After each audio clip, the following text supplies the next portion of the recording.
18 பட்டி வந்தாச்சாப்பா. அப்புறம் பரமசம் வரல, ராமசாமி வரல, 5 பேர் விட்டு போச்சு, 4 பேர் விட்டு போச்சுங்கிற பேச்சே இருக்கப்படாது. ஏன்னா எனக்கு இது மாதிரி ஆயிரக்கணக்கான பஞ்சாயத்து இருக்கு. ஒரு மனுஷன் ஒரு தடவை வந்தாச்சுன்னா அப்படியே கப்புனு யூஸ் பண்ணிக்கணும். இன்னைக்கு நம்ம மாடர்ன் லைஃப் ஸ்டைல்னால நிறைய டிசீசஸ் இருக்கு. அதுல நம்ம ரொம்ப காமனா இப்போ எல்லாரும் ஃபேஸ் பண்ணக்கூடிய ஒரு கண்டிஷனை பத்தி பார்த்துடலாம். இது மேல் ஃபீமேல், சின்னவங்க பெரியவங்க, இந்த மாதிரி பாகுபாடு இல்லாம இப்போ காமனா ஜென்ரலா இதை வந்து நிறைய பேர் ஃபேஸ் பண்ணிட்டு இருக்கீங்க. அது வேற ஒன்றும் இல்லைங்க, ஹேர் லாஸ். அதை வேற ஞாபகப்படுத்திட்டீங்க. நெஞ்சமெல்லாம் பொண்ணு அறக்கு தம்பி, மறக்க முடியல. சொல்லுங்க. ஸோ இது ரொம்ப காஸ்மெட்டிக்காக சில பேருக்கு இருக்கு. ஸோ அழகு ரீதியாக இது ரொம்ப அஃபெக்ட் பண்ணக்கூடிய, நம்மளுடைய செல்ஃப் கான்ஃபிடென்ஸே அஃபெக்ட் பண்ணக்கூடிய ஒரு இதுனா அது வந்து ஹேர் லாஸ் தாங்க. ஸோ இது வந்து மேலுக்கு மட்டும்தான் ஆகுது அப்படின்னு இல்லாமல் இப்போ ஃபீமேல்ஸுக்கும் காமனாக ஆகிக்கிட்டு இருக்குது. ஸோ இந்த வீடியோவில் அது எதனாலன்ற மெயினான ரீசன்ஸை பற்றி பார்த்துடலாம். ஸோ ஜென்ரலாக நீங்கள் இந்த ஆயில் அப்ளை பண்ணுங்கள், அந்த மாதிரி நம்ம பிளாண்டாக இல்லாமல் இதோடைய ரீசன்ஸை டிப்டாப்பாக பார்த்துடலாம்.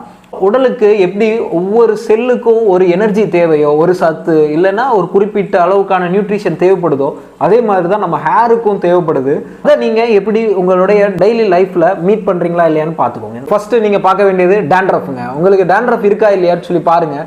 ஏன்னா மேலசிஜியா அப்படின்ற ஒரு ஃபங்கஸ் இருக்குது. இதுதான் ஒரு 60-70% ஆஃப் தி ஹேர் லாஸ்க்கு மெயின் ரீசனாக இருக்குது. அதாவது பிகினிங் ஸ்டேஜஸில் இது என்ன பண்ணுதுன்னு கேட்டிங்கன்னா, நம்மளுடைய ரூட்டில் போய் இன்ஃபெக்ஷனை ஸ்ப்ரெட் பண்ணி ஸோ நிறைய ஈஸியாக ஸ்கின் பீலிங்ஸ் எல்லாம் கொண்டு வந்து டேண்ட்ரஃப் வந்து ரொம்ப அதிகமாக வச்சுக்கிறது. ஸோ இதுதான் ஃபஸ்ட்டு ரீசன். செகண்ட் வந்து பார்த்தீங்கன்னா நியூட்ரிஷனல் டெஃபிஷியன்சிஸு. யூஸ்வலாக வந்து நிறைய நியூட்ரிஷன் வந்து நம்ம ஹேருக்கு ப்ரோட்டீன் தேவைப்படுது, மெயினாக அதிகமான குவான்டிட்டியில் பயோட்டின் தேவைப்படுது. இது மட்டும் போதுமானு கேட்டிங்கன்னா கண்டிப்பாக கிடையாதுங்க. அதே மாதிரி உங்களுக்கு ஜிங்க்கு, காப்பர் இந்த மாதிரியான மினரல்ஸும் நிறைய குவான்டிட்டியில் தேவைப்படுது.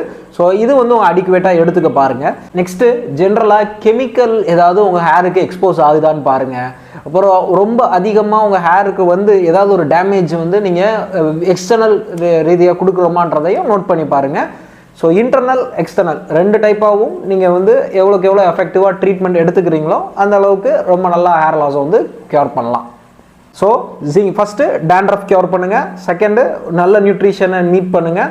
ஸோ அடுத்து எக்ஸ்டர்னல் என்விரான்மெண்ட்டில் இருந்து நடக்கக்கூடிய டேமேஜஸை மினிமைஸ் பண்ணுங்கள். ஸோ இந்த 3 டிப்பை நீங்கள் கரெக்டாக ஃபாலோ பண்ணீங்க அப்படின்னா ஹேர் லாஸில் இருந்து நிறையா பேர் இனிஷியல் ஸ்டேஜஸ்லேயே நீங்கள் வந்து ஹேர் லாஸை தடுக்கலாம். அடுத்து மாதிரி நம்ம இன்னும் டீட்டெயில்டாக டேண்ட்ரஃப் எப்படி கண்ட்ரோல் பண்ணலாம், அந்த மாதிரி டீட்டெயில்டு வீடியோஸ் வந்து நெக்ஸ்ட் ஷார்ட்ஸ் நம்ம அப்லோட் பண்ணலாம். முடி இப்போ இனிஷியலாக அதிகமாக உதிருதுன்னு ஃபீல் பண்ணுறவங்க ஃப்ரெண்டுக்கு ஷேர் பண்ணிக்கோங்க. தேங்க்யூ.